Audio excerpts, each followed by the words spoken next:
Herren, die ihr uns lehrt, wie man brav leben und Sünd und Missetat vermeiden kann.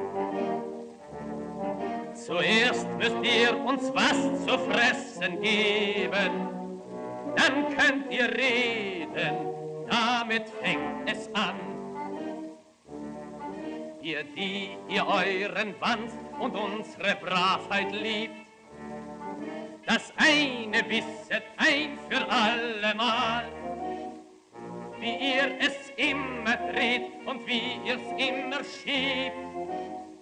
Erst kommt das Fressen, dann kommt die Moral. Erst muss es möglich sein, auch armen Leuten vom großen Brotleib sich ihr Teil zu schneiden.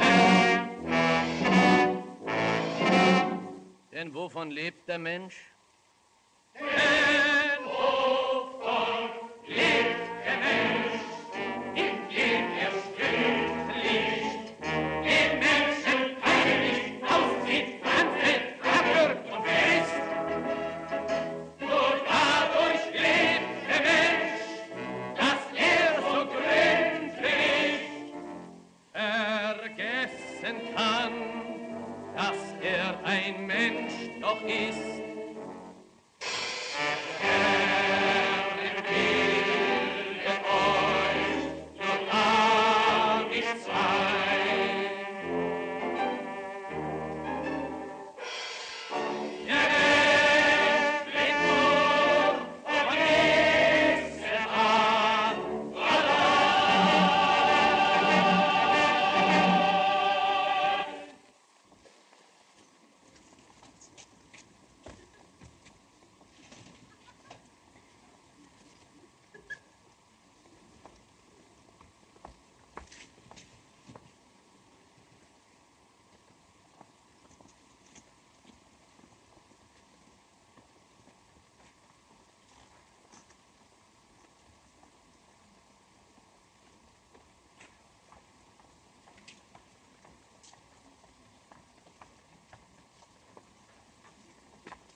Der Haifisch, der hat Zähne und die trägt er im Gesicht. Und McKees, der hat ein Messer, doch das Messer sieht man nicht. An dem schönen blauen Sonntag liegt ein toter Mann am Strand und ein Mensch geht um die Ecke, den man Messer nennt.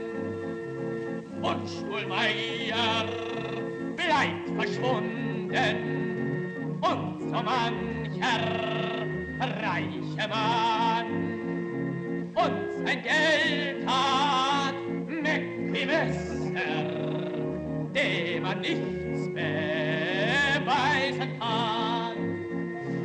Jenny Tauler ward gefunden mit nem Messer in der Brust. Und am Tee geht Mäcki Messer der von allem nichts gewusst.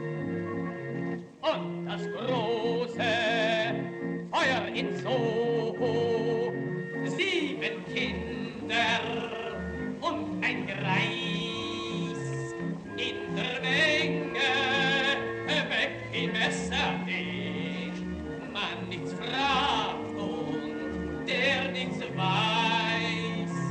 Und die minderjährige Witwe, deren Namen jeder weiß, wachte auf und war geschändet.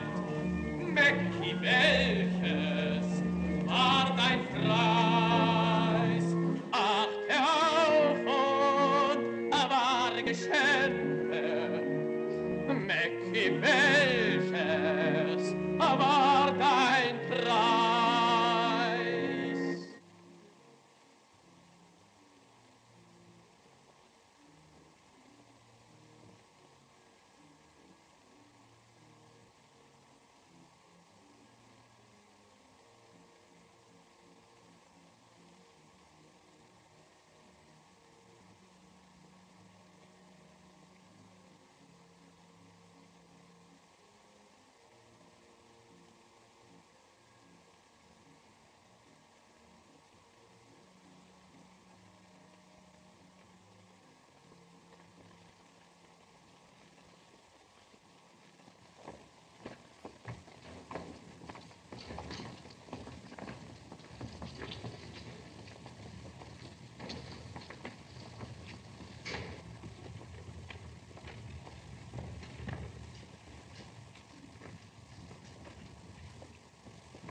Gestatten die Damen, dass ich Sie zu einem kleinen Step ins Tintenfisch Hotel einlade?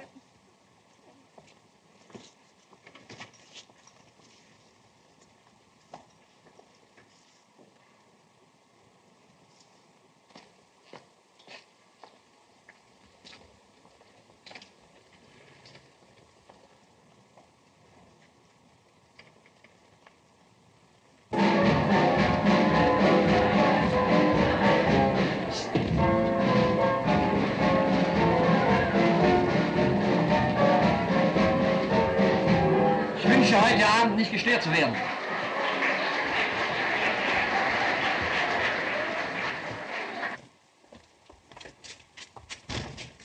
Ist Maggie drin? Na Jenny, wie wär's mal mit uns beiden, ne? Ach Mensch, lass doch.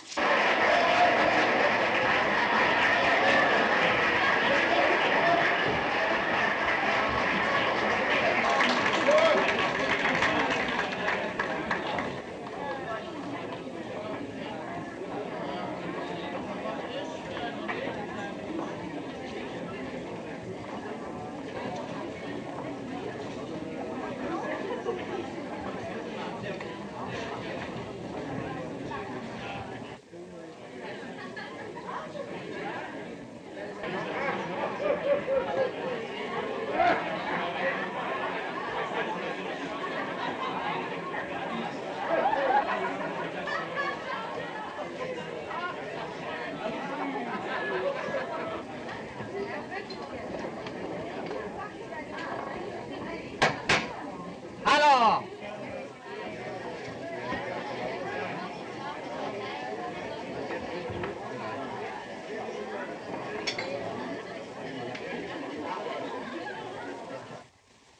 Lass doch endlich die Dame los.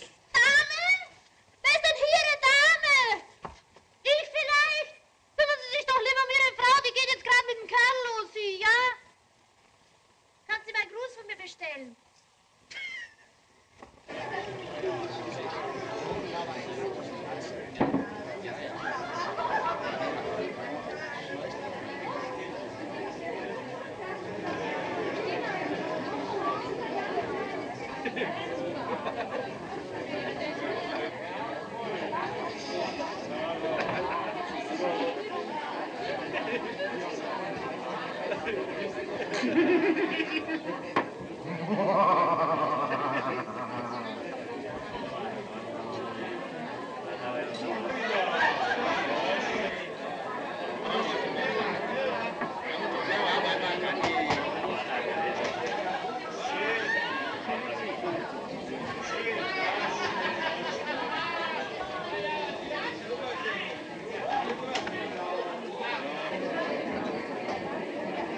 Der beste Tänzer von Suhl.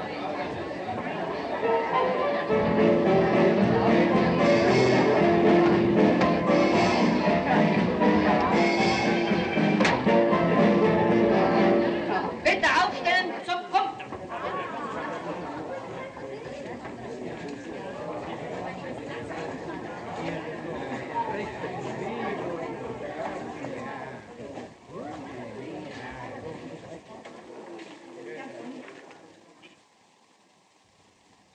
Reverenz, meine Damen. Reverenz, vis-à-vis. Célébres. Célébres.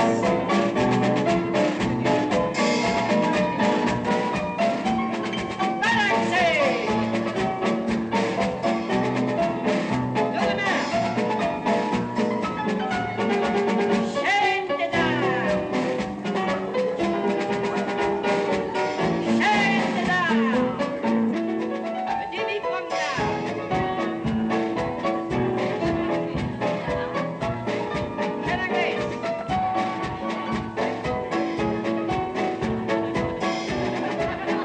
La promenade.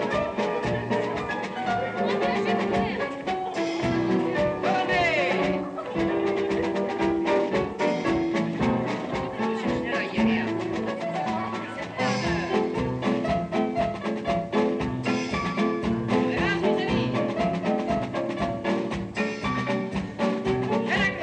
Reverenz vis-à-vis. Chaîne anglaise. Chaîne anglaise.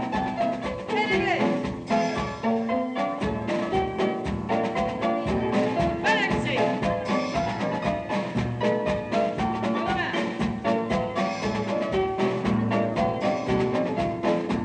Chaîne des dames. Chaîne des dames. Demi-promenade. Komplettes Brautkleid. Chaîne anglaise. La promenade. Brockhart.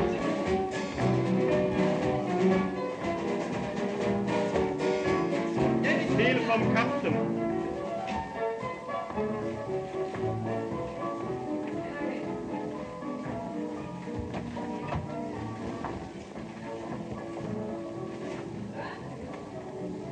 Er hält Hochzeit. Heute früh um 2:10 Uhr. Im Themsespeicher 3, der Britisch Werft. Pfarrer ist mitzubringen. Komplettes Brautkleid, Brokat. Komplette Wohnungseinrichtung, Himmelbett, Teppiche, eine Standuhr nicht vergessen.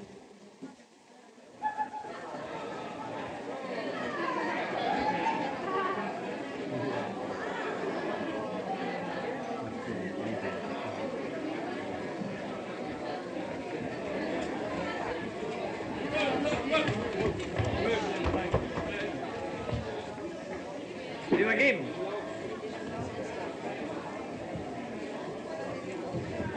Anständig herrichten. Also wenn ich so daherkomme.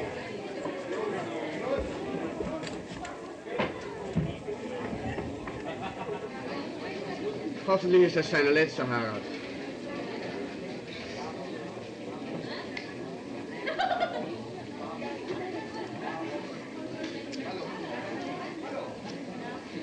Übergeben.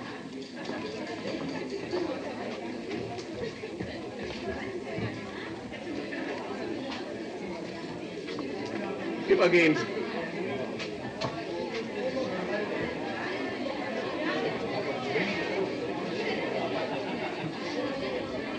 Übergeben.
Na, fass doch zu, Mensch! Na, endlich!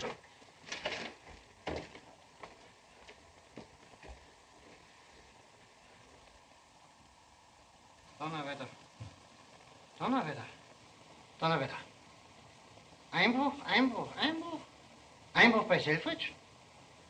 Das ist ja eine tolle Geschichte. Und niemand gefasst? Alle entkommen? Ist das alles, was Sie mir zu melden haben, meine Herren? Sie sollen mich kennenlernen, meine Herren. Ich bin nicht umsonst der Polizeichef von London. Jede Nacht 10 Einbrüche und niemand wird erwischt. Ja, wie soll ich denn da für Ruhe und Ordnung sorgen, wenn Sie mich im Stich lassen, meine Herren? Wenn ich an die Krönungsfeierlichkeit denke, die jetzt bevorsteht, da muss ich ja, wenn mir da das Geringste passiert, nein, dann werden Sie mich von einer anderen Seite kennenlernen, verstehen Sie? Ich wünsche, dass Sie mich... Na, was wollen Sie denn? Was ist denn? Wir haben einen Einbrecher auf frischer Tat gefasst. Was, Sie haben einen Einbrecher gefasst? Jawohl. Sie haben ihn hier im Hause? Jawohl. Da führen Sie mal sofort herein. So, meine Herren. Und jetzt werde ich Ihnen zeigen, wie man mit einem solchen Kerl umgeht.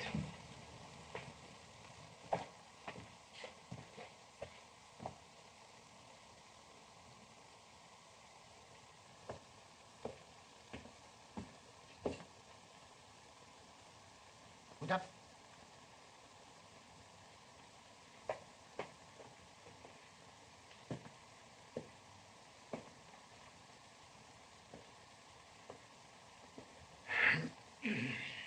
Sie sind auf frischer Tat ertappt worden. Sie wissen, dass Sie das etliche Jahre kosten dürfte. Sie wissen, dass ich in solchen Fällen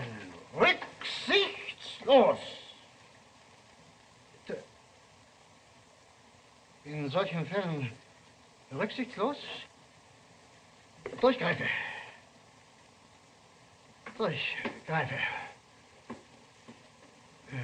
Wie? Lassen Sie mich mit diesem Mann allein. Meine Herren.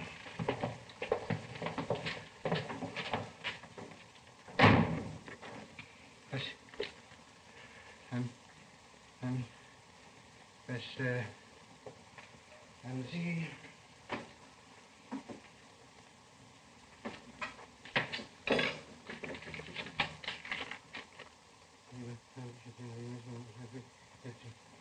Nein.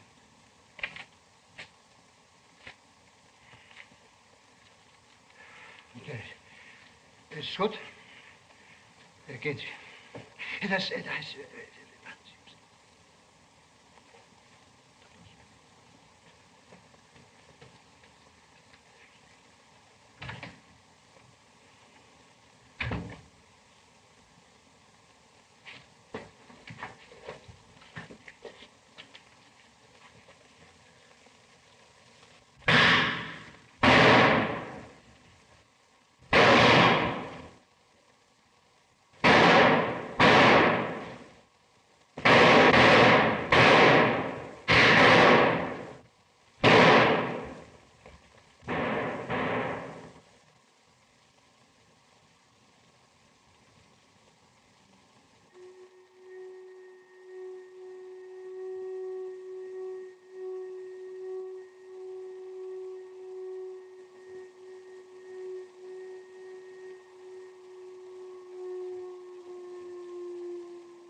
hoch, wenn jemand da ist.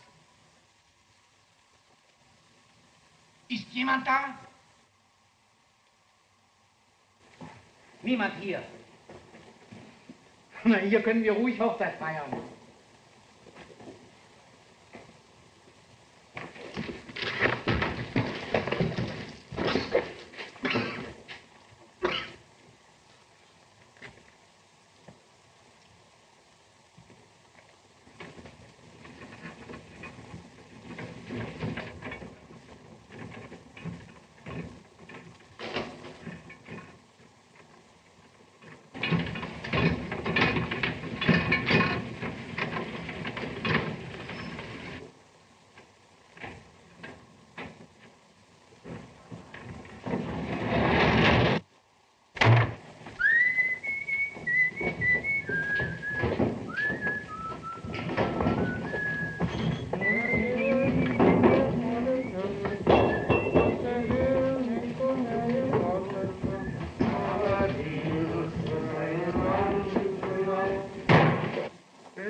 Wurden letzten Mittwoch Mann und Frau.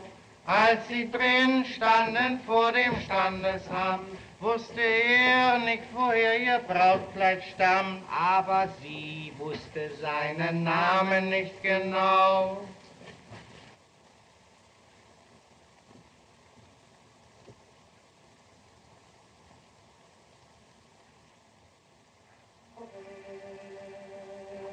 Siehst du den Mond über Suo? Ich sehe ihn, Liebe. Fühlst du mein Herz schlagen, Geliebte?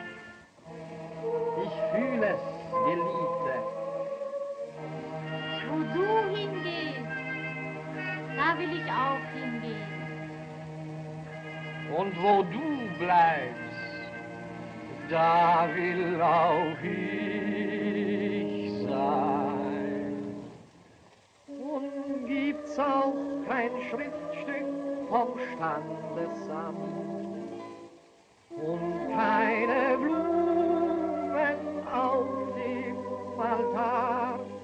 Und weißt du auch nicht, woher dein Brautkleid stammt? Und gibt's keine Myrten im Haar.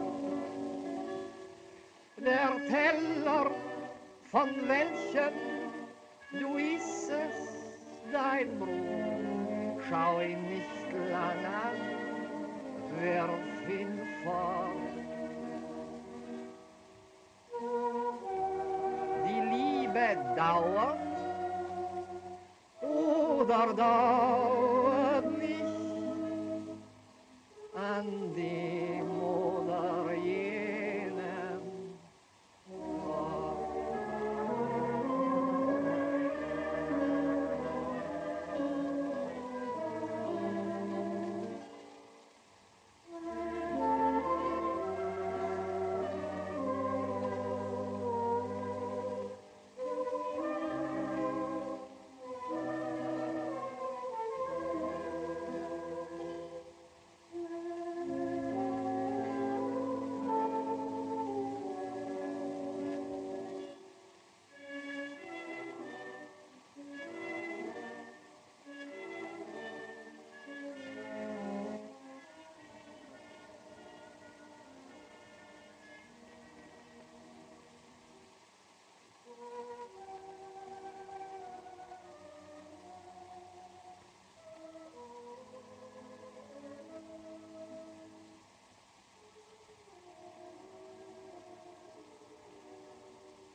Na, aber bleiben Sie doch noch ein bisschen hier, Hochwürden.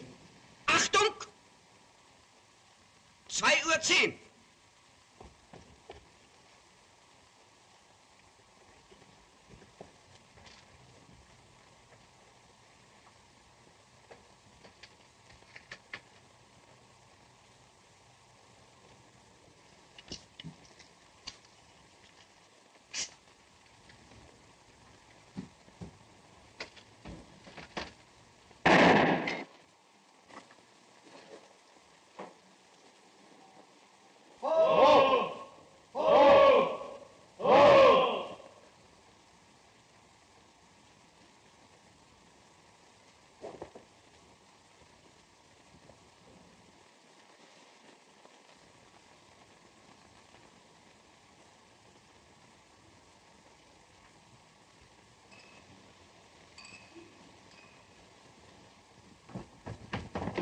Glückwunsch, Polly.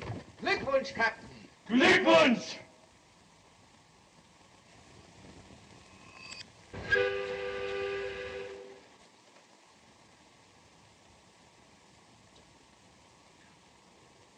Na, angestrengt habt ihr euch nicht. Und Sekt in Weißweingläsern.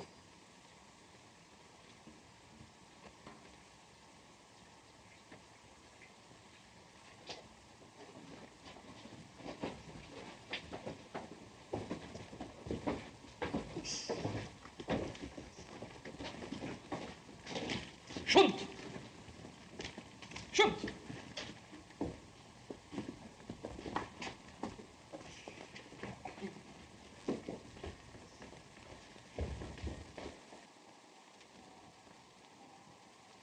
Ach, wie schön. Ist das auch alles gestohlen, Mackie? Natürlich, natürlich. Schade, dass wir keine Wohnung haben für die schönen Sachen.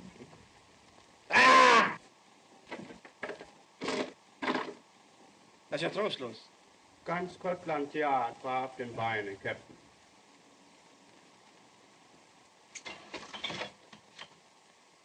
Noch die Standuhr? Noch keine Standuhr?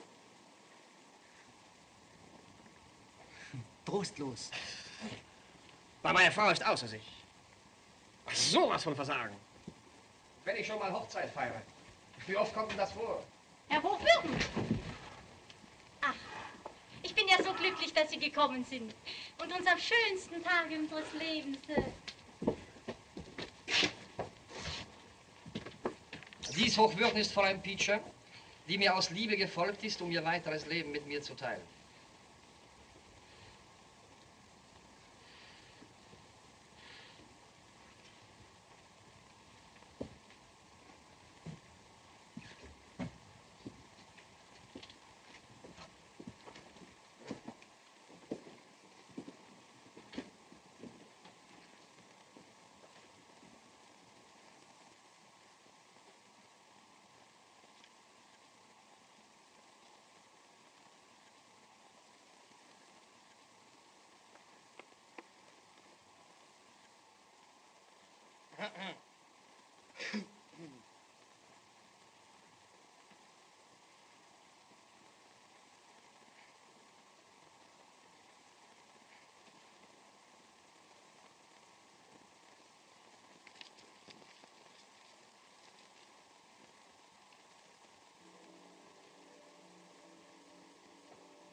Hochwürden!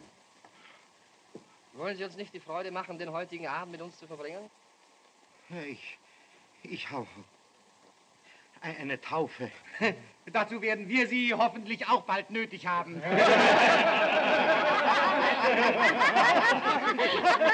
Meine Schnauze! Keine Zoten gegen einer Dame. Überhaupt? Wo ist denn die Standuhr? Wo ist denn die Standuhr? Was wirst du Hochwürden begleiten? Verzeihen Sie, Hochwürden? Die Gegend ist etwas unsicher.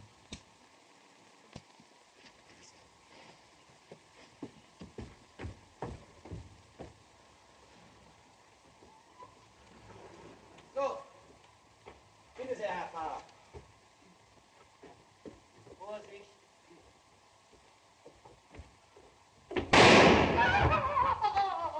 Oh, Verzeihung.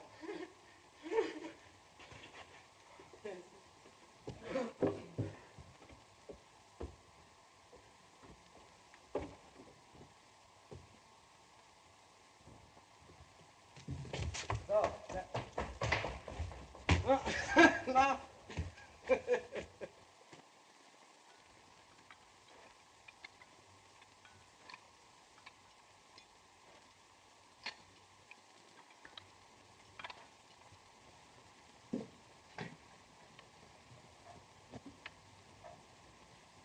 Mir wäre es eigentlich lieber gewesen, wenn es bei euch nicht gleich geheißen hätte, ran an den Tisch und rein in die Festkühl. Wenn irgendetwas Stimmungsvolles vorgegangen wäre. Ich hab Hunger, Mäcki. Na, bei anderen Leuten findet doch an solchen Tagen mit dem heutigen auch etwas statt. Dann kann keiner von euch was zum Besten geben?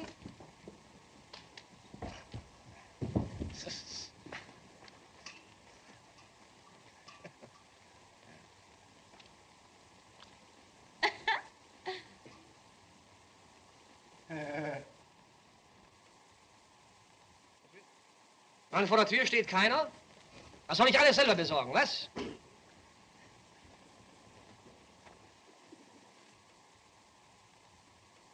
Also, meine Herren, wenn keiner von Ihnen etwas vortragen will, dann werde ich jetzt eine Kleinigkeit zum Besten geben.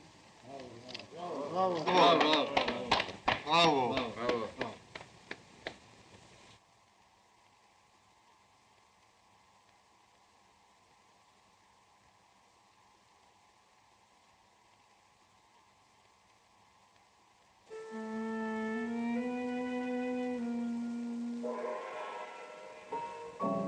Eins glaubte ich, als ich noch unschuldig war, das war ich einst grad so wie du.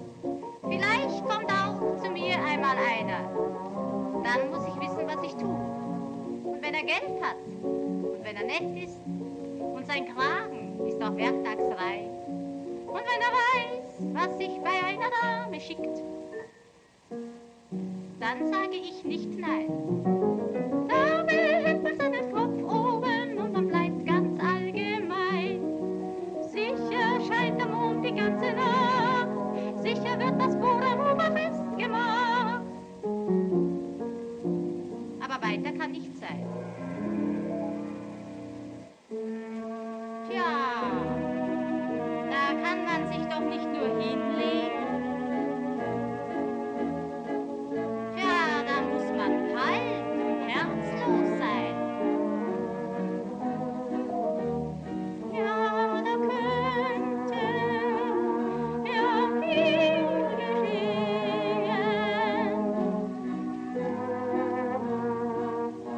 Ja, gibt's ja überhaupt nur Nein.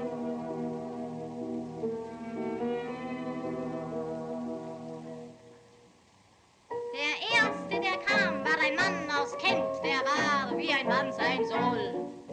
Der Zweite, der hatte 3 Schiffe im Hafen, und der Dritte, der war nach mir toll. Und als sie Geld hatten, und als sie nett waren, und ihr Kragen war auch werktagsrein, und als sie wussten, was sich bei einer Dame schickt, da sagte ich ihnen nein. Da behielt ich meinen Kopf oben und ich blieb ganz allgemein.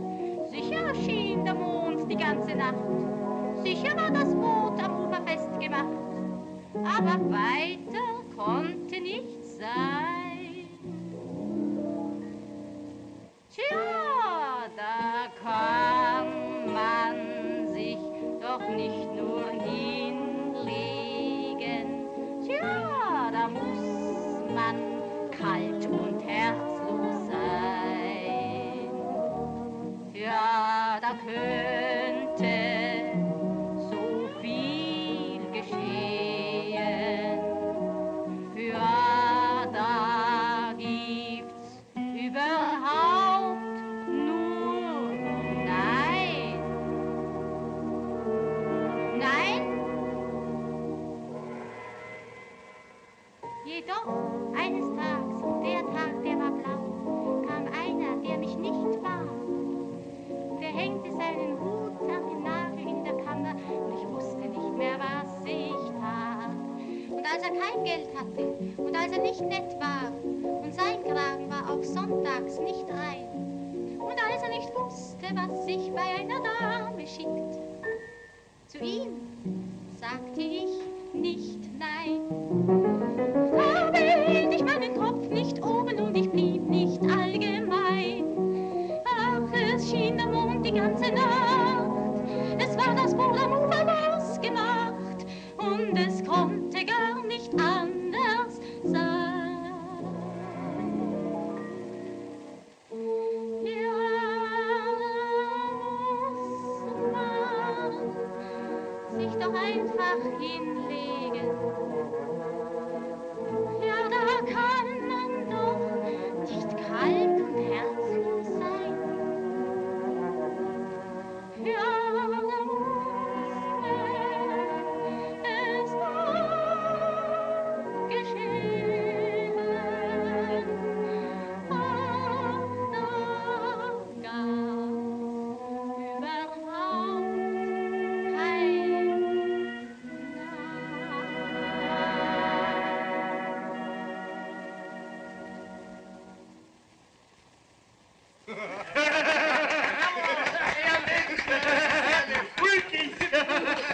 Wie die das so hinlegen kann, die gnädige Frau. Was heißt nett? Idiot. Das ist doch Kunst und nicht nett. Das hast du großartig gemacht, Polly. Aber so ein Dreckhaufen hat ja gar kein Weg. Dicke Luft! Der Sheriff selber! Hallo! Jackie! Hallo, Mackie.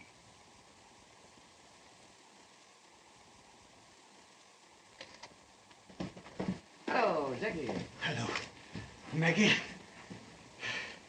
Mein lieber, guter alter Maggie, konntest du denn diese Sache nicht irgendwo anders erledigen? Ich meine, musste das gerade ein fremder Speicher sein? Mach dich aufmerksam, Maggie.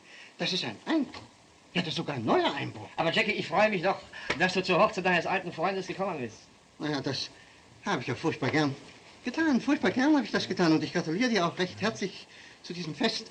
Aber sei mir nicht böse. Du musst entschuldigen, ich muss ins Amt, mein Kind. Ich muss auf Wiedersehen. Hallo, Polly. Das ist Tigerbraun.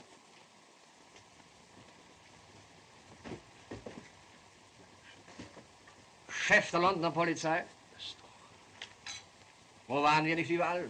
In Indien, Sudan, in 100 Schlachten. Und das ist Polly. Yvonne Peacham. Peacham? Hast du Peacham gesagt? Polly Peacham? Maggie, ist das die Tochter vom alten Peacham? Maggie, du willst dem alten Peacham die Tochter wegnehmen? Maggie. Allerhand Mut. Wieso Mut? Mensch, die Tochter des Bettlerkönigs von London. Liebe gnädige Frau, es war bei Ihnen wirklich sehr reizend. Aber ich muss mich jetzt verabschieden. Auf Wiedersehen, gnädige Frau. Auf Wiedersehen, Herr Braun. Adieu, Maggie. Ich muss ins Amt. Du weißt, die Krönung der Königin steht bevor. Und wenn bei dieser Sache irgendetwas passiert, du weißt, ich trage die Verantwortung. Es ist gar nicht auszudenken, was mir da passieren kann. Nicht wahr? Infolgedessen lass mich bitte jetzt gehen. Auf Wiedersehen. Moment. Ja, was denn? Liegt in Scotland Yard etwas gegen mich vor? Gegen dich? Aber nicht das Geringste. Ist alles erledigt, Maggie. Auf Wiedersehen, Maggie. Unangenehme Treppe. Wenn wir wieder mal so einen Speicher ausrüsten, vielleicht wird es noch angenehmer. War das der Tigerbraun? Ja. Ja, wir haben eben so gewisse Beziehungen zu den Spitzen der Behörden. So, ich meine...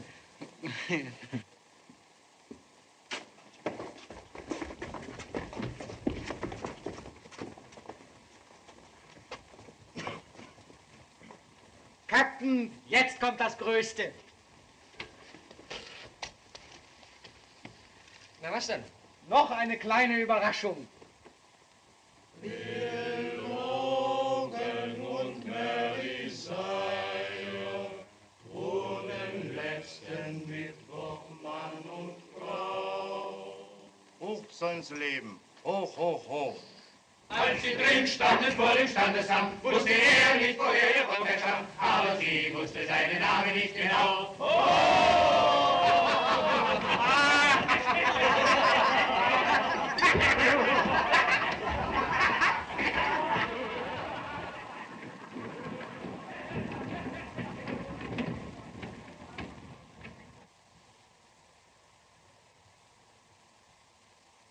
Ladies and Gentlemen, Sie haben gesehen die Liebe und Heirat der Polly Peacham.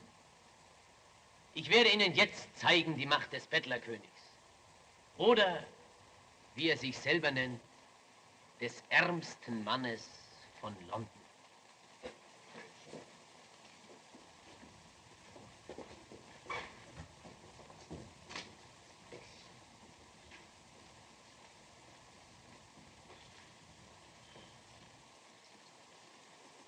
Der Mann, der in London das Bettlerhandwerk auszuüben gedenkt, braucht eine Lizenz von Jonathan, Jeremia, Beecham und Co.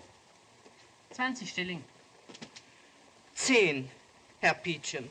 20 und 50% bei wöchentlicher Abrechnung. Tja, aber Herr Beecham, ich hab doch nicht.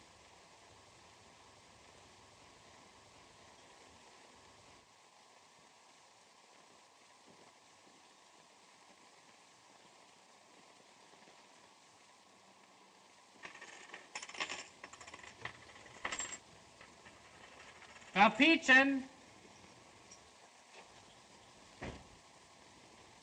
Nummer 314, Distrikt Baker Street. Einkleiden. Ausstattung C. Also komm, Kleiner.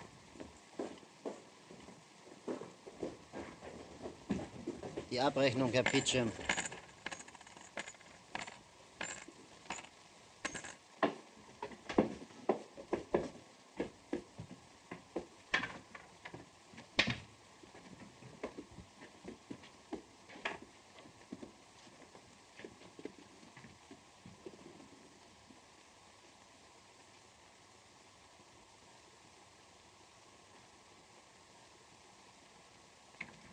Was ist denn das? Das sind die 5 Grundtypen des Elends, die geeignet sind, das menschliche Herz zu rühren. Der Anblick solcher Typen versetzt den Menschen in jenen unnatürlichen Zustand, in dem er bereit ist, Geld herzugeben. Ausstattung C. Kann ich nicht Ausstattung A haben? Ausstattung A? Nein. Das ist der junge Mann aus guter Familie, der einmal bessere Tage gesehen hat. Warum kann ich das nicht mit den besseren Tagen machen? Weil einem niemand sein eigenes Elend glaubt, mein Sohn. Wenn du Bauchweh hast und du sagst es, so berührt das nur widerlich. Im Übrigen hast du nicht zu fragen, sondern die Sachen anzuziehen. Ach, bitte entschuldigen Sie, Herr Beecham.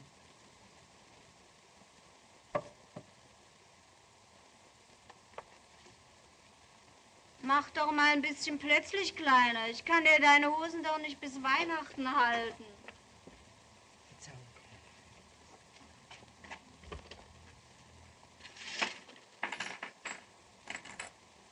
Der Nächste. Bitte schön, ich habe für ein neues Polly! Polly soll sofort herunterkommen. Wie oft habe ich schon gesagt, dass ein Gentleman reingewaschene Lumpen zu bekommen hat?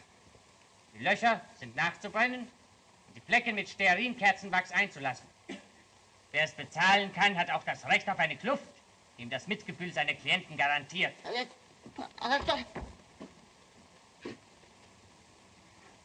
Was ist das?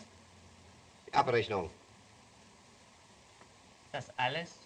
Mit dem Stumpf da, ich muss mich ganz generisch beschweren, indem das überhaupt ein Saustall hier ist, indem das überhaupt hier kein richtiger Stumpf ist.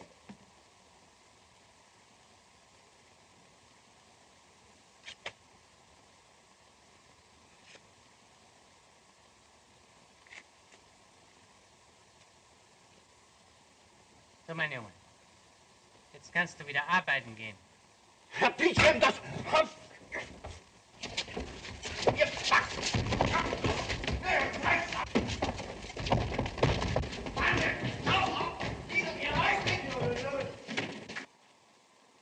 Der Nächste, bitte.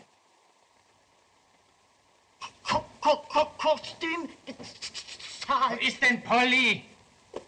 Muss ich selbst sehen. Lass sie doch noch schlafen. Was? Jetzt noch schlafen? Oh Gott.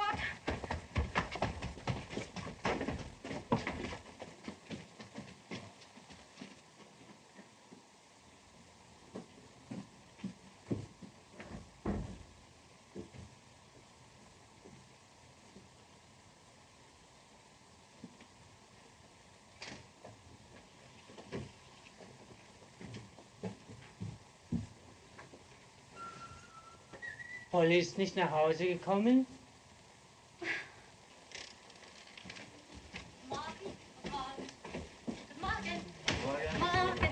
Moin, Polly. Hallo, hallo. Morgen. Guten Morgen. Was?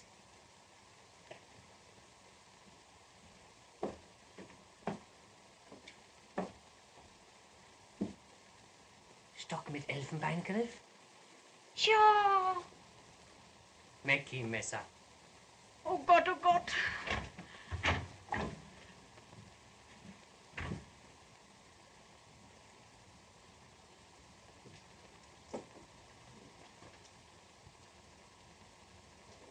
Guten Morgen.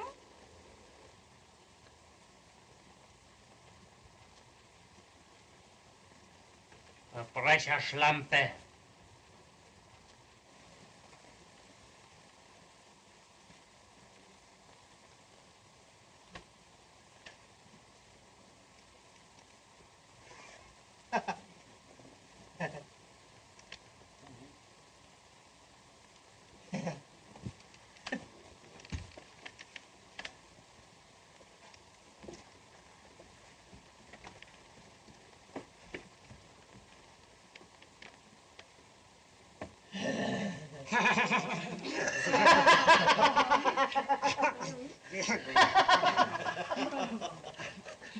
Geh, mach auf.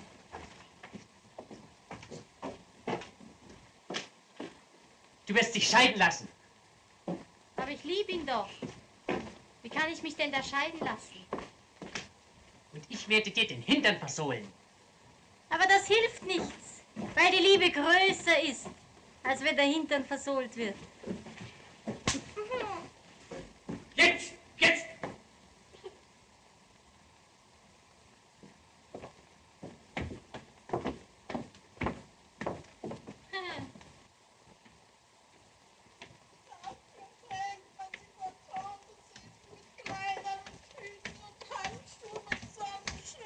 Mackie-Messer. Mein ehrbares, konzessioniertes Geschäftshaus und ein Verbrecher. Wir können den Kerl nur loswerden, wenn er gehängt wird. Gehängt? Kommst du auf gehängt? Das ist eine sehr gute Idee. Zeig ihn doch an bei der Polizei. Zeig ihn doch an. Aber wo soll man ihn fassen? Ich weiß, wo man ihn fassen kann. Ja, wo denn? Bei seinen Huren in der Turnbridge-Gasse.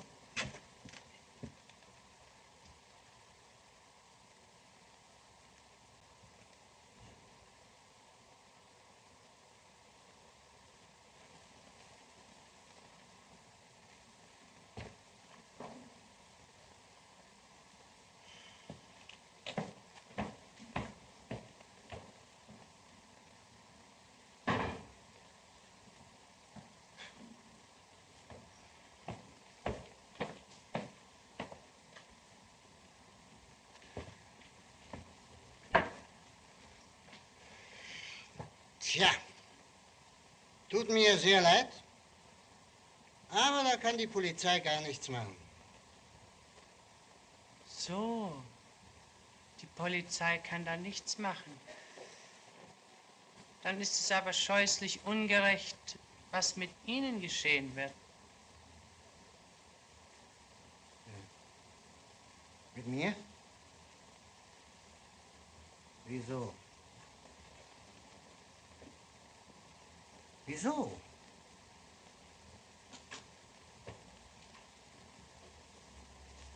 Wieso? Wenn Sie Mackie-Messer nicht fangen und nicht hängen, gibt es bei der Krönungsfeier einen Skandal, der Sie um Ihren Posten bringen kann. Eine Armee von schmutzigen Bettlern wird zur Begrüßung der Königin aufmarschieren. Wenn die da zu Tausenden vor der Kirche stehen, das ist doch kein festlicher Anblick. Die Leute sehen doch nicht gut aus. Die Leute sehen nicht gut aus, nein? Ich werde diese Leute auseinandertreiben lassen. Ich werde diese Leute zusammenhauen. Aber wie wird das aussehen, wenn anlässlich der Krönungsfeier 2000 arme Krüppel mit Knütteln niedergehauen werden müssen? Schlecht wird das aussehen, Herr Braun. Ekelhaft sieht so etwas aus, Herr Braun?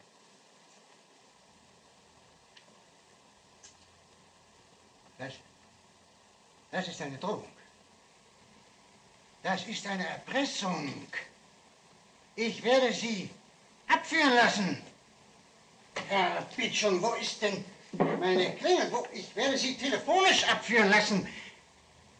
Wenn Sie noch einmal eine derartige Frechheit beklagen. Ich bin doch kein Verbrecher. Ich bin doch ein armer Mensch, Herr Braun. Sehen Sie, Herr Pitschum. Sehen Sie, wir sind alle arme Menschen. Kommen Sie, mein lieber armer Herr Pitschum. Sie werden einsehen, dass man einen Menschen nur dann hängen kann, wenn man ihn hat. Nicht wahr, Herr Pitschum? Man kann einen Menschen nur dann verhaften, wenn man ihn hat. Ich, Herr Polizeichef, ich kann Ihnen der Polizei zeigen, wo er ist. Die Schwiegermutter wird doch wohl wissen, wo man ihren Schwiegersohn verhaften lassen kann. Bei den Damen in der Törnbritschgasse. Wie? Bei den Huren in der Törnbritschgasse. Wie bitte? Der Mensch lebt durch den Kopf. Der Kopf reicht ihm nicht aus. Versuch es nur von deinem Kopf, lebt höchstens eine Laus. Denn für dieses Leben ist der Mensch nicht schlau genug. Niemals merkt er eben diesen Lug und Trug. Ja, macht nur einen Plan, sei nur ein großes Licht und macht dann noch einen zweiten Plan, den tun sie beide nicht. Denn für dieses Leben ist der Mensch nicht schlecht genug, doch sein höheres Streben ist ein schöner Zug. Ja, renn nur nach dem Glück, doch renne nicht zu sehr, denn alle rennen nach dem Glück, das Glück rennt hinterher. Denn für dieses Leben ist der Mensch nicht anspruchslos genug, drum ist all sein Streben nur ein Selbstbetrug. Also, achtens, in Betracht kommen nur die Tresors nach der Oak Street. Es wird nur Bargeld mitgenommen, keine Wertpapiere. Ja, auf Börsenschwindel lassen wir uns nicht ein. Jimmy 2. Jimmy 2. Übernimmt das Kommando der Sprengkolonne. Wenn der hops geht, haben wir auch keinen Schaden. Der ist ja nicht mehr im Vorschuss. Ja, du hast nötig. Ja. Augenblick.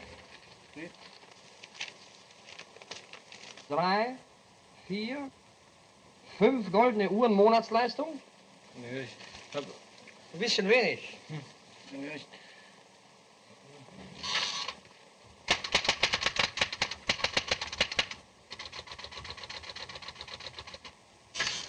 Neuntens, Zeit des Einbruchs, 8:30 Uhr, während des Krönungsfeuerwerks. Wir sind alle Portiers und Wächter beim Spektakel. Und die ganze Haute Volée besoffen. Ja. Ist ein 100%iges Geschäft. Ja.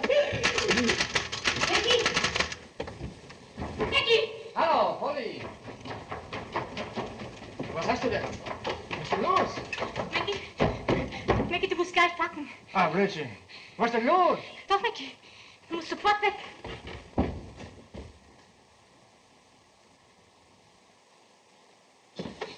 Nicky, ich bin bei Braun gewesen. Und mein Vater ist auch dort gewesen. Und die haben ausgemacht, dass sie dich fassen wollen.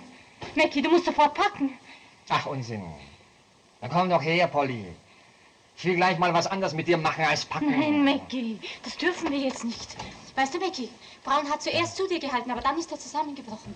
Und jetzt lässt er dir sagen? Also was lässt mir Braun sagen? Er kann gar nichts mehr für dich tun. Ach was. Auf Braun kann ich mich vollkommen verlassen. Scotland Yard liegt ja gar nichts gegen mich vor. Ja, vielleicht gestern lag nichts gegen dich vor, Mackie. Aber heute liegt ja plötzlich ungeheuer viel gegen dich vor.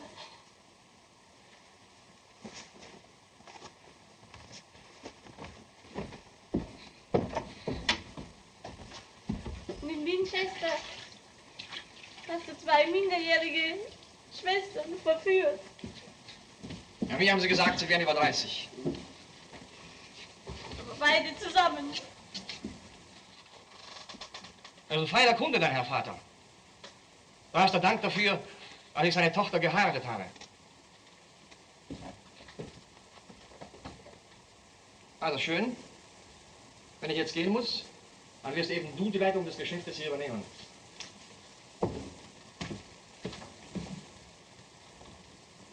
Meine Herren, ich bin leider gezwungen, eine kleine Reise anzutreten. Ausgerechnet jetzt, wo die Krönung bevorsteht? Ja, eine Krönung ohne Sie ist wie ein Brei ohne Löffel. Ich übergebe daher die Leitung der Geschäfte für diese kurze Zeit eine Frau. Was? Einer Frau? Ja, und unser großer Kuh auf die Depositenbank? Eine Schnauze. Also, wenn uns die Sache mit der Bank gelingt, dann ist der Schluss in der Kleinarbeit, mit Taschendiebstahl und Straßenraub, dann heißt es, heraus aus der Ruhe und hinein in die City.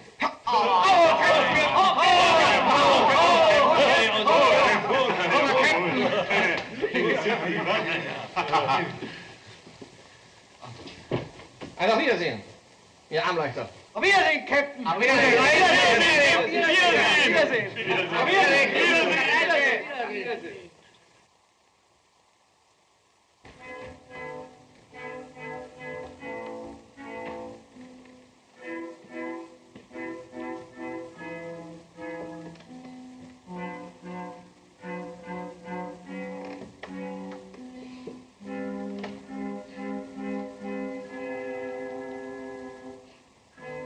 Ach, Mackie, reiß mir doch nicht das Herz aus dem Leibe. Bleibe bei mir und lass uns glücklich sein. Ich muss mir ja selber das Herz aus dem Leibe reißen. Denn ich muss fort und niemand weiß, wann ich wiederkomme.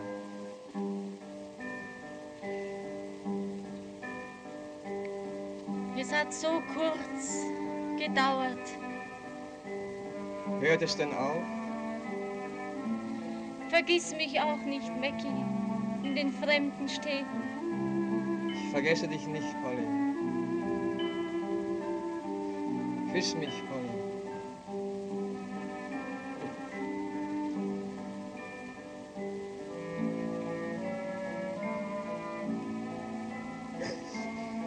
Und geh nicht zu den fremden Damen nach Turnbridge.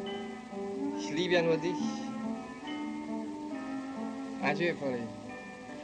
Adieu, Mackie.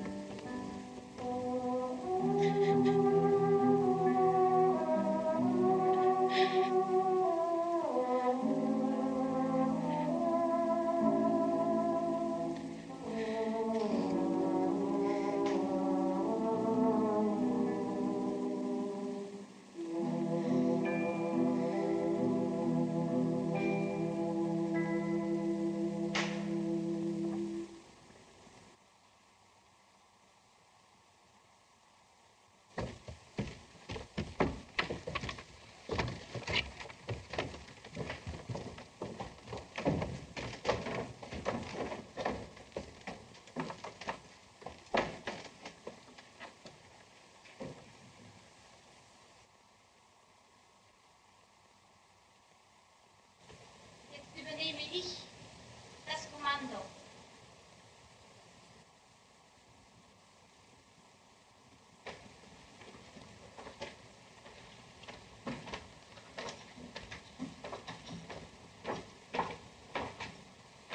Meine Herren, ich glaube, unser Captain kann da ganz beruhigt abreisen.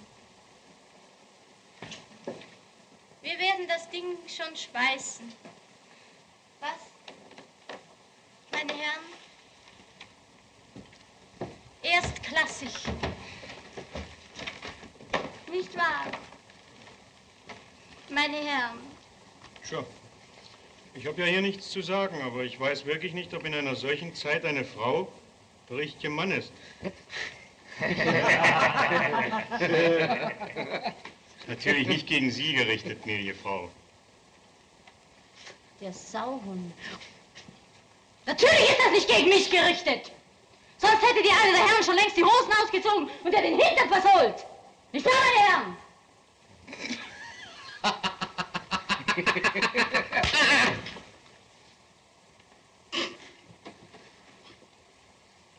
Das war natürlich nicht gegen dich gerichtet.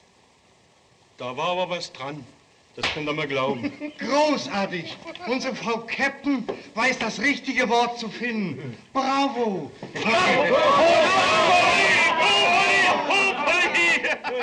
Und jetzt? Jeden Donnerstag Abrechnung. Meine Herren. Abtreten.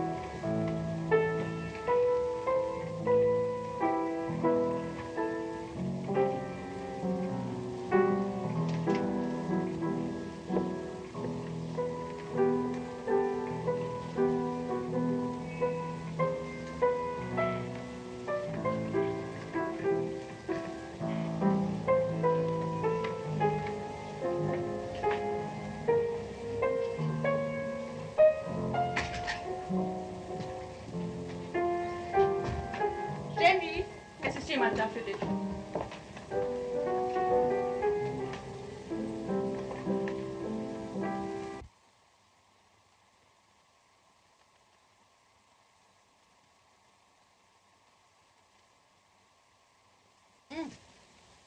Ist das aber schön. Das Krönungskleid der Königin? 7000 Pfund hat das gekostet. Und was muss so eine Königin sich erst für feine Unterwäsche leisten können? Was braucht eine Königin überhaupt feine Unterwäsche? Ob Mackie heute kommt? Ich glaube, der kommt überhaupt nicht mehr.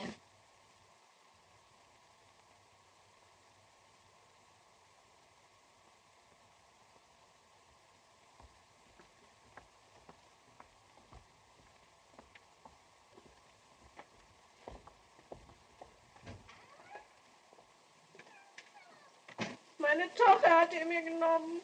Geheiratet hat er sie. Geheiratet? Vergangene Nacht richtig gehend geheiratet.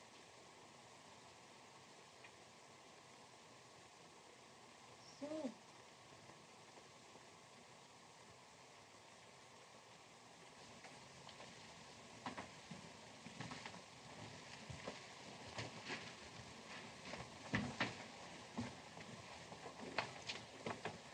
Und wenn er heute zu euch kommt, wirst du aus dem Fenster winken?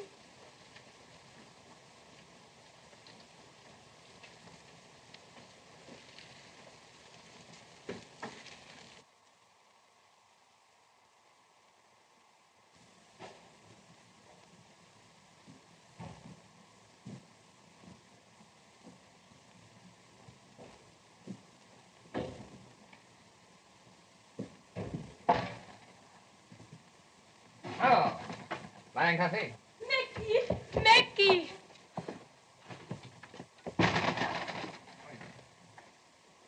Ich werde winken.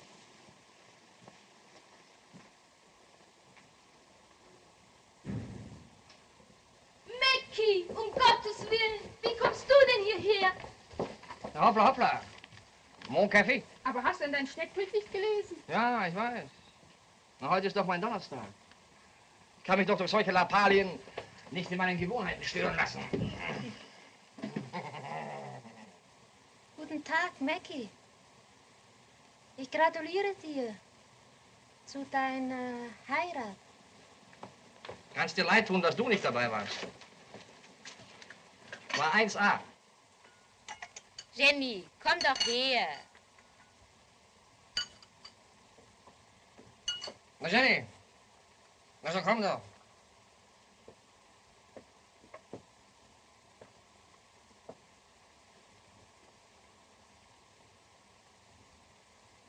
Ja, Jenny, nimm sie ihm aus der Hand. Jenny, warum schaust du denn so? Bitte nur das Gute, nicht das Schlechte. Micky, wenn die Krönungsglocken von Westminster läuten, wirst du eine schwere Zeit haben.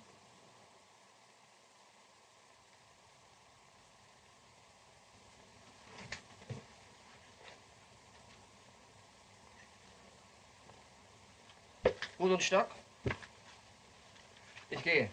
Micky!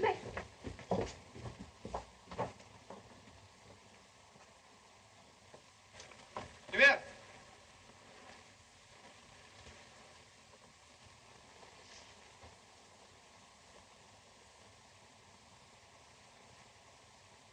Morodna. Bleib doch, Micky. Wer weiß, wann du wiederkommst.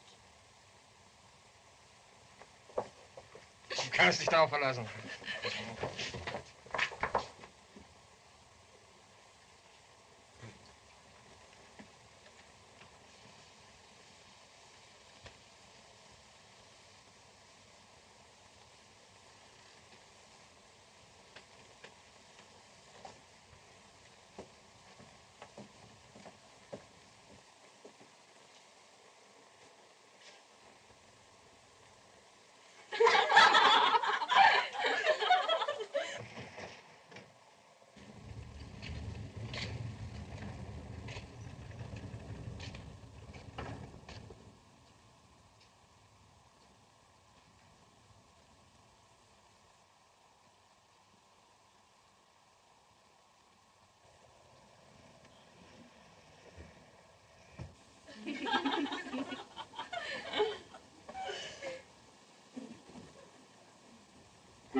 Meine Herren, heute sehen Sie mich Gläser abwaschen und ich mache das Bett für jeden. Und Sie geben mir einen Penny und ich bedanke mich schnell. Und Sie sehen meine Lumpen und das lumpige Hotel. Und Sie wissen nicht, mit wem Sie reden. Und Sie wissen nicht, mit wem Sie reden. Aber eines Tages wird ein Geschrei sein am Hafen und man fragt, was ist das für ein Geschrei? Und man wird mich lächeln sehen bei meinen Gläsern. Und man fragt, was lächelt die dabei? Und ein Schiff mit 8 Segeln und mit 50 Kanonen wird liegen am Kai.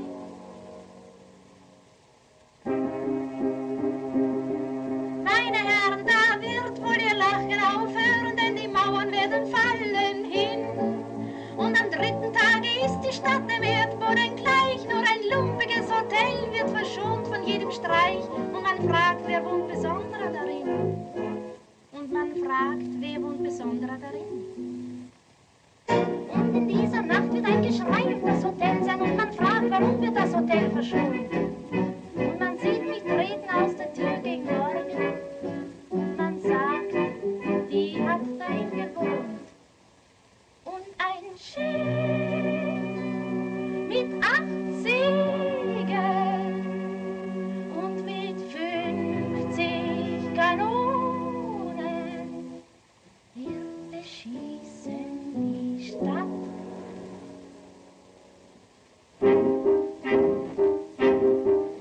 Und es werden kommen 100 gegen Mittag an Land und werden in den Schatten treten und fangen einen jeglichen vor jeglicher Tür und legen in Ketten und bringen ihn mir und mich fragen, welchen sollen wir töten?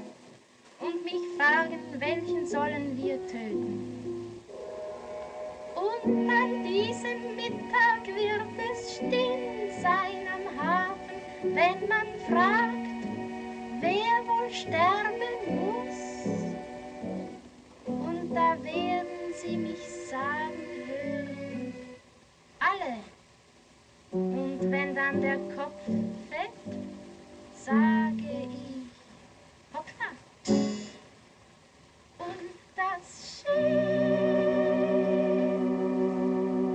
mit 8 Segeln und mit 50 Kanonen wird entschwinden neben mir.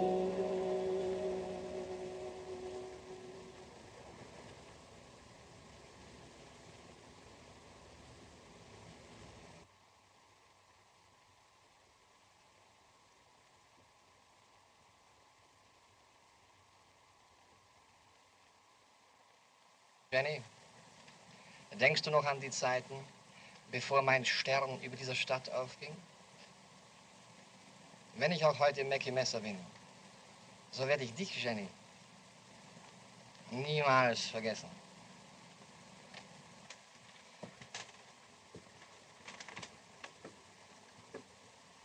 Was kann ein Gentleman mehr sagen? Er kann nicht mehr sagen.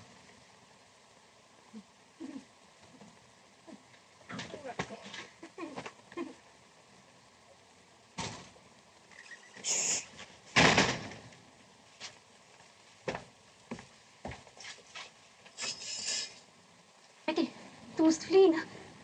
Du bist verraten, Maggie. Hat denn diese Bruchbude immer nur noch einen Ausgang?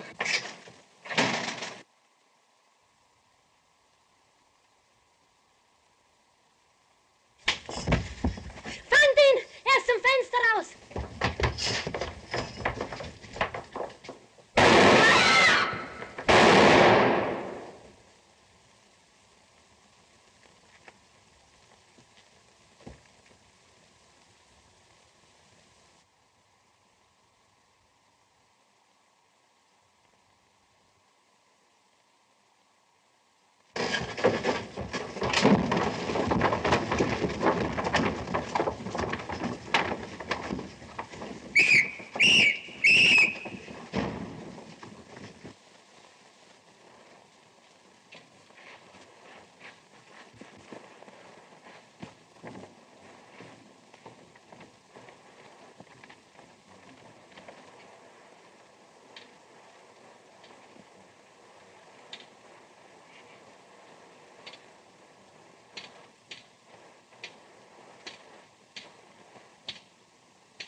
Eben hattest du es ja noch so eilig.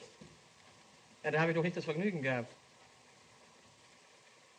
Wartet schon einer auf dich?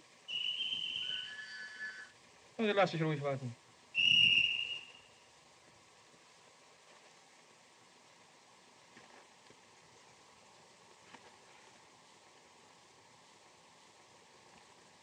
Ich wohne gleich da drüben.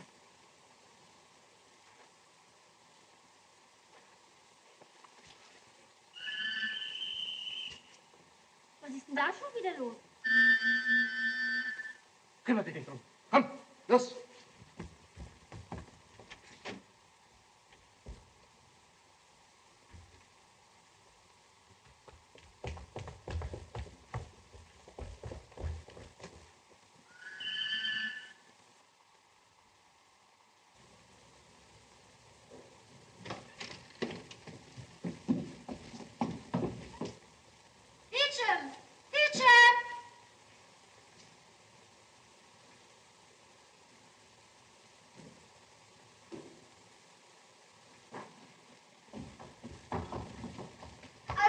entkommen.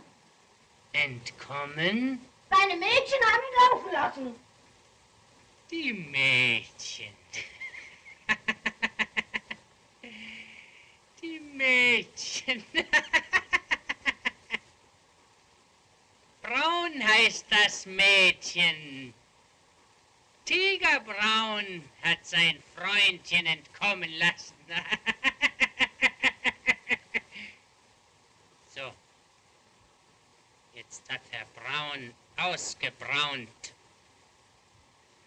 Jetzt wollen wir uns mal ein wenig um den Krönungszug kümmern.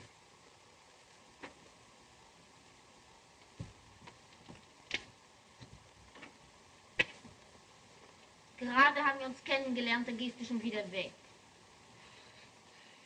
Das hängt mit dem Beruf zusammen. Geschäfte, Geschäfte.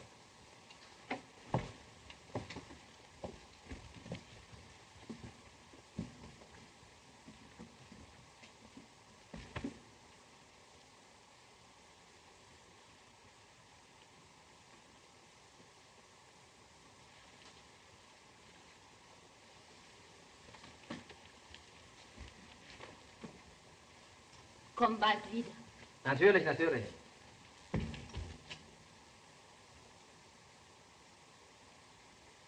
Keine langen Dialoge. Zeit ist Geld. Bitte, meine Herren.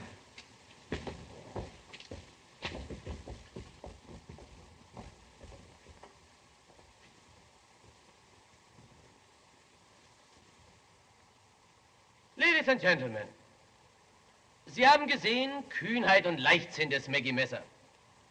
Ich werde Ihnen jetzt zeigen, wie durch die Klugheit eines liebenden Weibes die Dinge einen Verlauf nehmen, den selbst Sie nicht erwarten können.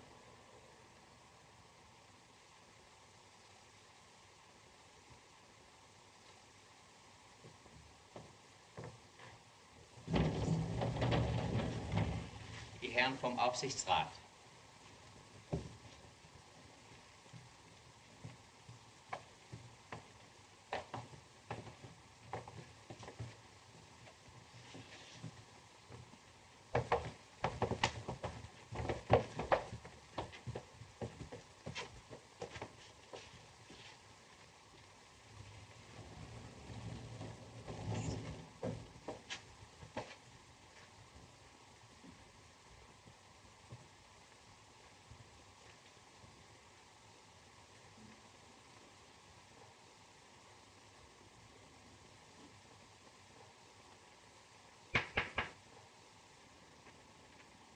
Meine Herren Aufsichtsräte, man kann eine Bank ausrauben oder man kann den Mit Weg... Hilfe einer Bank die anderen ausrauben? Den Weg des soliden und legalen Geschäftes gehen. Wie mein Papa das schon so oft früher immer gesagt hat. Polly, hat mein Papa immer gesagt, wer wird denn heute noch so dumm sein und Einbrecher werden, wo wir die Gesetze haben? Und wenn mein Mann, ich wollte sagen, unser sehr verehrter Herr Generaldirektor auch heute auf der Flucht in fremden Städten sich verborgen halten muss, so bin ich überzeugt, dass er damit einverstanden sein wird, wie wir das Ding gedreht haben. Bravo! Wir haben dieses stille, feine Bankhaus gekauft und das wird rentabler sein als so ein paar kleine, lumpige Safes. Geplündert. Nun beginnt das große Geschäft. Und wir werden, meine Herren Aufsichtsräte, den ehrwürdigen Traditionen unseres Institutes getreu, bestrebt sein, das Vertrauen des PP-Publikums durch unsere Kreditwürdigkeit auszubauen und zu vertiefen. Danke Ihnen, meine Herren.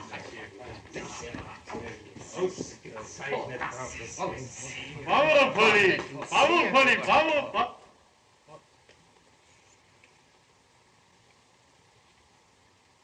Ich möchte nur noch bemerken, dass wir in unserer Firma nur Leute von prima Qualität gebrauchen können. Straßenraub und Taschendiebstahl trifft jeder Dummkopf. Jetzt ist aus mit der Romantik. Es beginnt der Ernst des Lebens. Wer diesen Schwierigkeiten nicht gewachsen ist, wird fristlos pensioniert. Unter Wegfall der Bezüge. Auf Wiedersehen, meine Herren.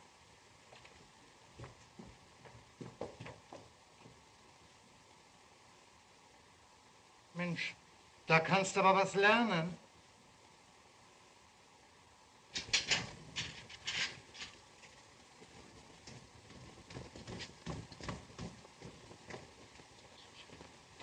Hier, Mr. Brown.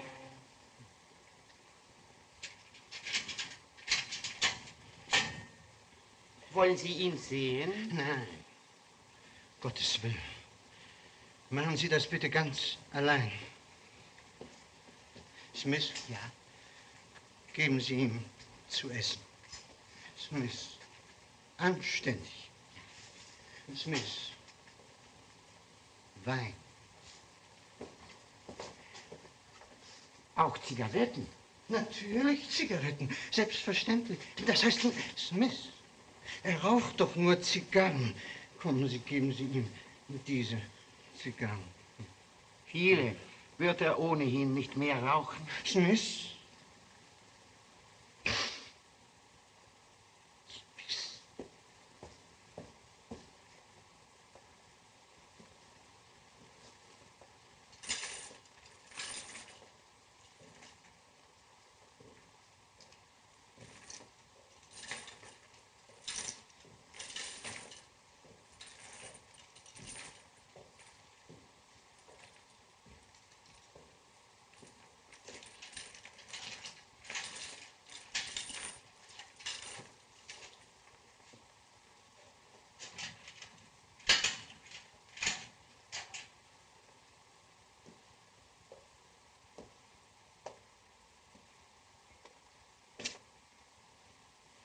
Tag, Mackie. Tag, Smith. Hat Brown mir nichts mitteilen lassen? Er ist sehr unglücklich. Und dazu noch die bevorstehenden Krönungsfeierlichkeiten. Sag mal, Smith, ein paar schwerere Handschellen hast du wohl nicht auftreiben können, was? Mit deiner gütigen Erlaubnis möchte ich um ein paar komfortable ersuchen, ja? Aber wir haben sie hier in jeder Preislage. Von 1 Guinea bis zu 10. Es kommt ganz darauf an, was Sie anlegen wollen.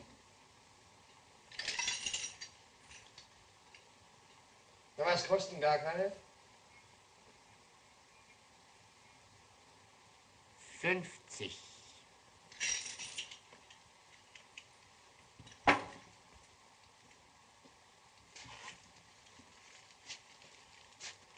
Danke, Herr Captain. Also, was wünschen Sie zu speisen, Herr Captain? Na, was habt ihr denn in dem Laden? Nichts aus der Gefängnisküche. Nein, nein, nein. Wenn Sie wünschen, aus der... Meine Henkersmahlzeit. So, Herr Captain, jetzt können Sie sich wieder frei bewegen.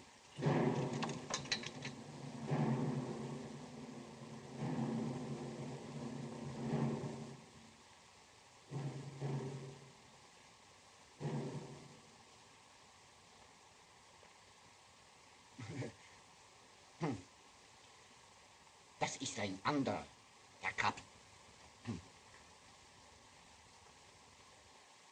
Also, Herr Captain, was wünschen Sie zum Dinner? Übrigens, das können Sie ruhig mir überlassen. Die Herrschaften waren immer sehr zufrieden.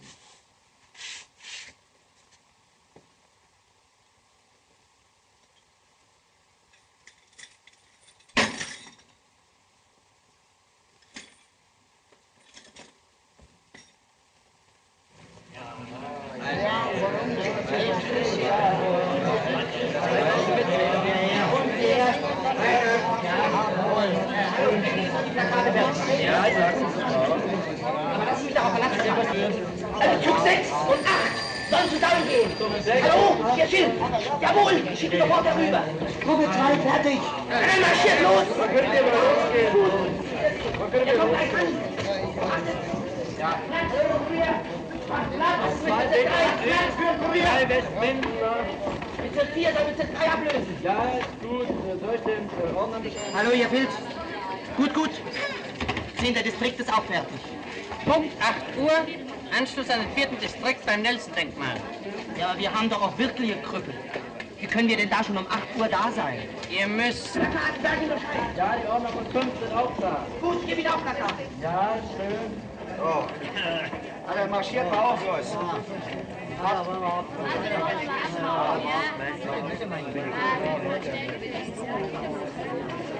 Die Hässlichsten marschieren an den Flügeln,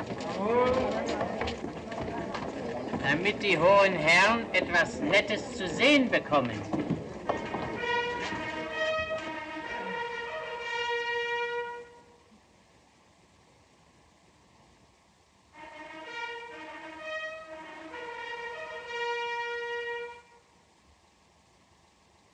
Jetzt tritt die Königswache unter Gewehr. Ja, morgen dämmert schon.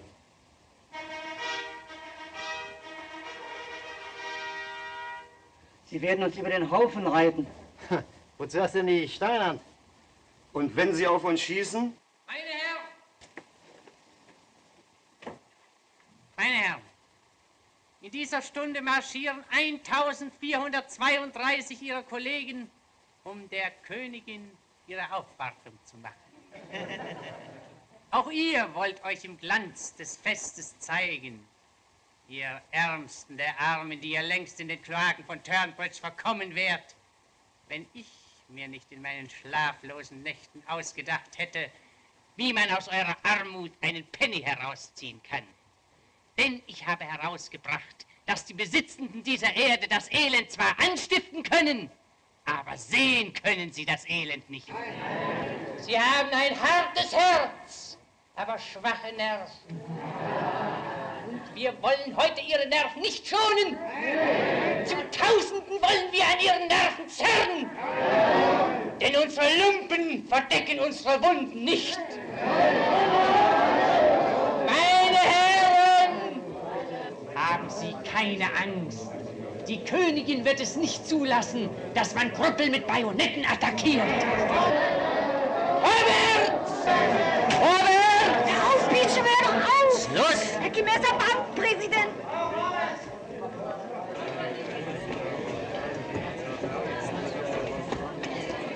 Halte doch deine Leute zurück! Frau Polly sitzt da auf der ersten Tribüne. Lass mich nur machen.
Ja, mach nur einen Plan, sei nur ein großes Licht und mach dann noch einen zweiten Plan, gehen tun sie beide nicht. Denn für dieses Leben ist der Mensch nicht schlecht genug, doch sein höheres Streben ist ein schöner Zug. Und ich wiederhole Ihnen, die restlichen 3000 Pfund müssen sofort flüssig gemacht werden. Unter allen Umständen. Haben Sie das verstanden?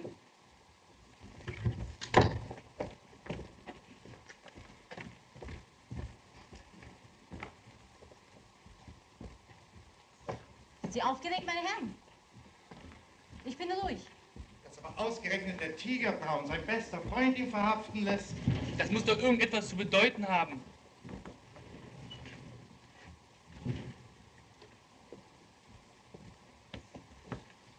£10.000 Kaution müssen sofort dem Polizeichef überbracht werden. Ich bring's, ich! Es sind nämlich Unruhen auf der Straße. Eben darum will ich das Geld dem verlässlichen Diener der Bank anvertrauen.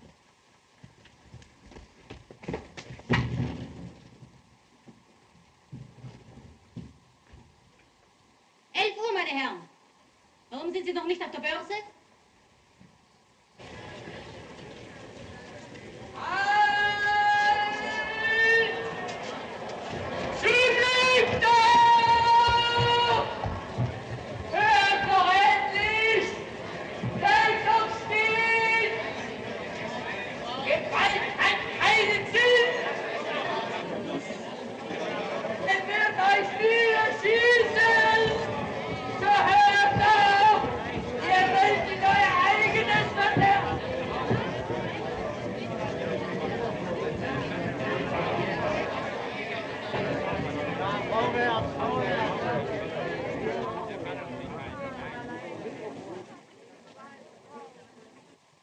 Ausgeschlossen. In dieser Abteilung gibt's keine Besuch. Ach, Smith, lass mich doch rein.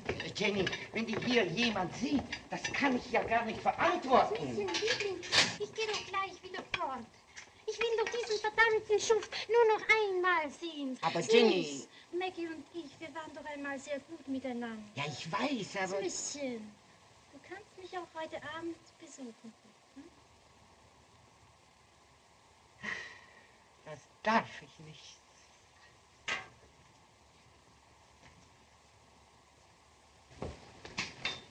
Maggie! Na? Die Schlangen werden mir gerade noch gefehlt. Mahlzeit, Herr Captain. Mahlzeit. Du hast wohl gar keine Zeit, dich zu pudern und zu schminken, was? Du gemeiner Schuft, du! Wie kannst du mir denn noch in die Augen sehen? Da war etwas gewesen ist, da, Auf, dummes Luder! Du Untier! Glaubst du denn, ich weiß nichts von der Geschichte mit dieser Sekretariat? Es ist der Wert, Herr Captain. Lass doch schon. Der Mensch muss ja ganz verrückt werden von so viel Scherereien. Ach, Smithchen, ich liebe ihn ja so, dass ich ihn lieber am Galgen sehen möchte, als in den Armen einer anderen. Oh, Smithchen, du bist doch so ein lieber, guter, feiner Mensch, Smithchen. Du, Smithchen, nein,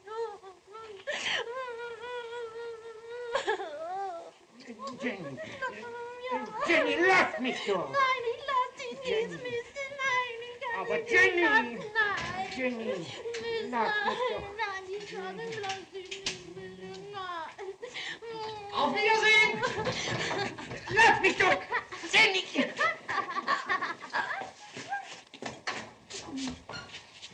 Maggie!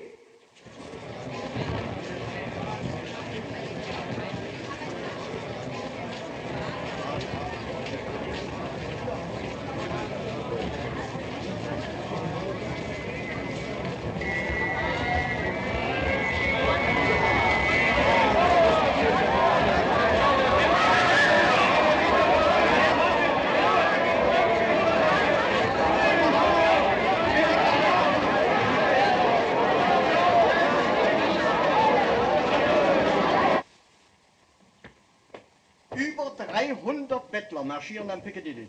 Auseinandertreiben! Hallo? In der Baker Street ist der Kordon durchbrochen. Das ist eine Schweinerei. Der Weg des Krönungszuges ist von Bettlermassen verstopft. Verhaften Sie die Leute! Hallo, verhaften Sie die Leute, alle! Alle! Überhaupt auseinandertreiben, ja? Überhaupt auseinandertreiben. Mit Knüppeln auseinandertreiben. Mit Knüppeln auseinandertreiben. Das heißt, Jawohl, mit Knüppeln. Nein, Sie Doppelkopf, Sie können doch nicht Tausende von Bettlern niederhauen lassen. Ausgerechnet am Krönungstag, das ist doch unmöglich. Das können Sie doch nicht im Ernst machen. Was wollen Sie denn hier? Ich bringe die Kaution für Herrn Mackie Messer. Was bringen Sie? Die Kaution. Kaution? Für Herrn Mackie Messer. Für Mackie? Messer? Ein Moment. Jetzt sind wir weg, ja? Hallo? Ja, geben Sie mir sofort Abteilung C, ja? Aber ganz schnell, ja? Ja. Hallo, hören Sie, hier Braun. Mackie Messer ist sofort freizulassen. Wie? Mac ist entflohen? Warten Sie. Jetzt können Sie gehen. Beschlagnahmt. Beschlagnahmt.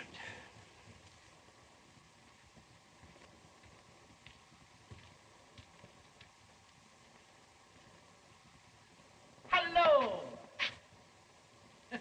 Schon zur Krönungsfeier unterwegs, Captain? Alte Schnauze. Bin doch ausgerissen. War ausgerissen. Wir von der Citibank haben doch für unseren Herrn Direktor eine Kaution hinterlegt. Eine Kaution? Ja, ja. Was für mich? Und ich sagte doch, ich bin doch ausgerissen. Wie warst du wirklich ausgerissen? Ja, um Gottes Willen. Verdient ja 10.000 Pfund zum Teufel, Herr Direktor, denn das geht Quatsch nicht so viel und erklär mir lieber, in welchem Drecksviertel von Soho jetzt mein Büro liegt. Wieso Soho? Was heißt hier Drecksviertel? Citibank, Piccadilly, beste Gegend. Was? Piccadilly? Citibank? Eine richtige Bank? Ja. Jawohl, Herr Direktor, eine richtig gehende Bank. Herr Direktor, gehen jetzt hier geradeaus. Unter die erste Straße rechts, dann 2 Straßen links. Und wenn Herr Direktor an den Brunnen kommt, dann müsste Herr Direktor sich immer links halten.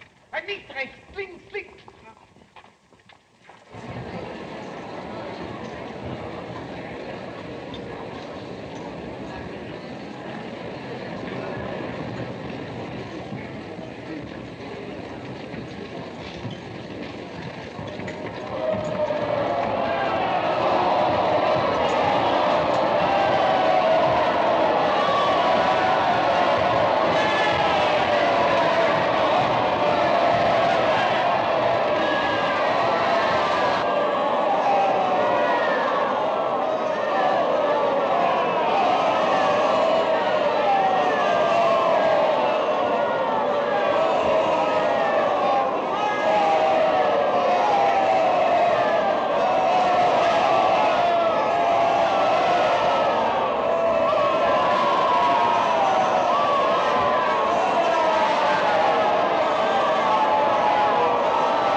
Ich habe solche Angst um dich gehabt, Mackie.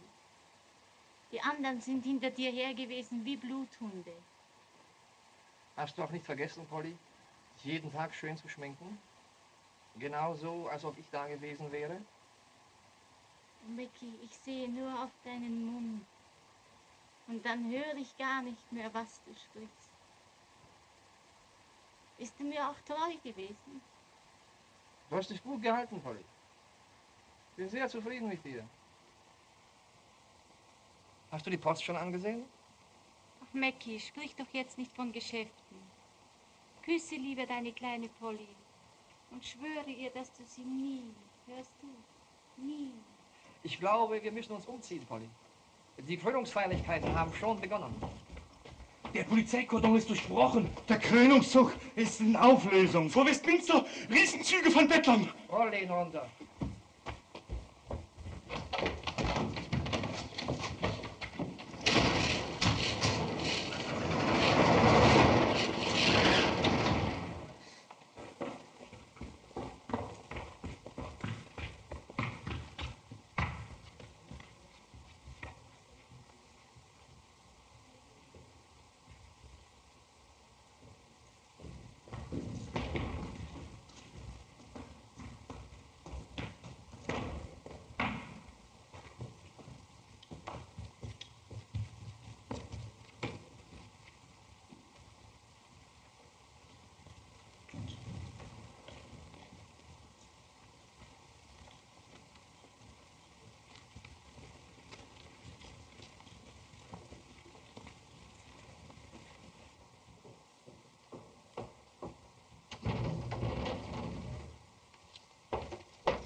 Hallo? Ist hier jemand? Hallo, Jackie. Hallo, Mackie. Mackie, ich bin ein erledigter Mann. Der Skandal heute. Mackie, ich fliege. Ich bin die längste Zeit Londons Polizeichef gewesen. Da mach dir keine Sorgen. Jetzt bist du richtig. Du wirst noch immer einen fabelhaften Bankdirektor abgeben. Und wie viel können Sie als Einlage zeichnen, Herr Direktor? Einlage? 10.000 Pfund.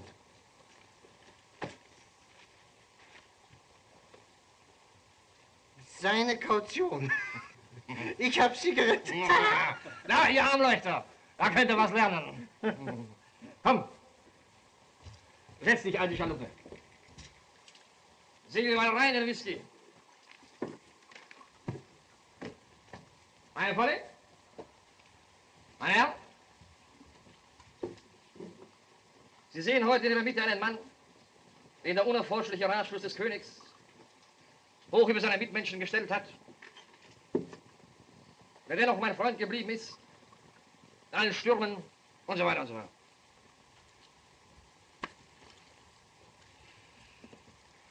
Aber die Fügungen des Schicksals sind eigenartig. Aber Sie wissen schon, was ich damit meine. Und so kommt dieser Mann heute zu mir, Mackie Messer, als Freund zum Freunde. Da könnte er was lernen. Mackie, kannst du dich erinnern, wie wir, du als Soldat, ich als Soldat, bei der Armee in Indien gedient haben? Sei ja lieber, Jackie. Erst mal Zeiten.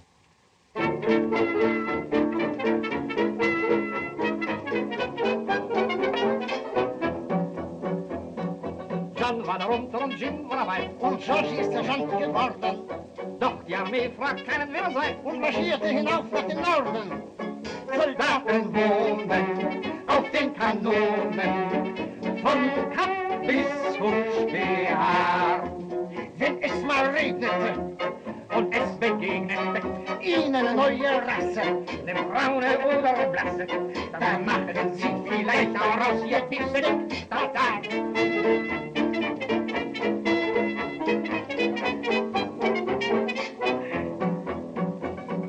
Johnny war da Whisky zu warm und Jimmy hatte nie genug Decken. Aber George nahm beide Watt an und sagte, die Armee kann nicht verrecken. Soldaten wohnen auf den Kanonen, von Kap bis Hutschbehaar. Wenn es mal regnete und es begegnete ihnen eine neue Rasse, eine braune oder blasse, da machen sie vielleicht daraus ihr Biersteak, da.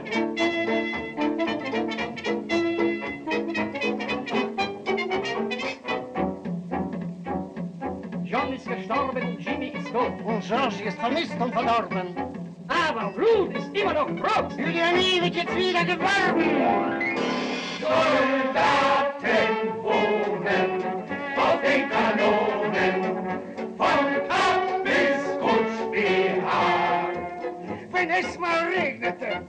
Und es begegnen ihnen neue Rassen, braune oder blasse, dann machen sie vielleicht daraus wirklich den Tatar. Der ärmste Mann Londons, der reiche Mackie Messer. Sollten sie nicht zusammengehen? Der ärmste Mann Londons hat gründlich bankrott gemacht, mein lieber Herr Feature. Und ist heute ein armer Teufel wie 100 andere. Und gerade der heutige Tag hat mir erst gezeigt, welche Macht die Armut ist.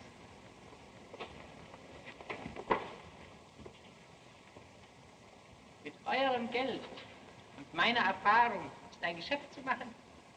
Das größte Geschäft, das man sich überhaupt denken kann. Aber wenn die wirklich so mächtig sind, wozu brauchen die dann uns? Weil sie nicht wissen, dass wir sie brauchen. Und so kommt zum guten Ende alles unter einen Hut.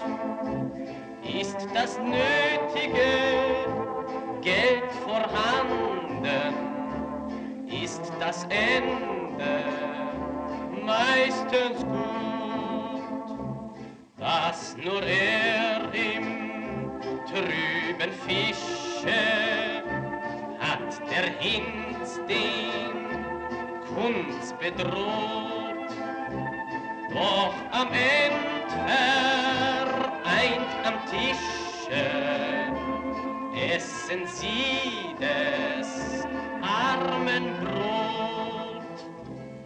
Und die einen sind im Dunkeln und die anderen sind im Licht.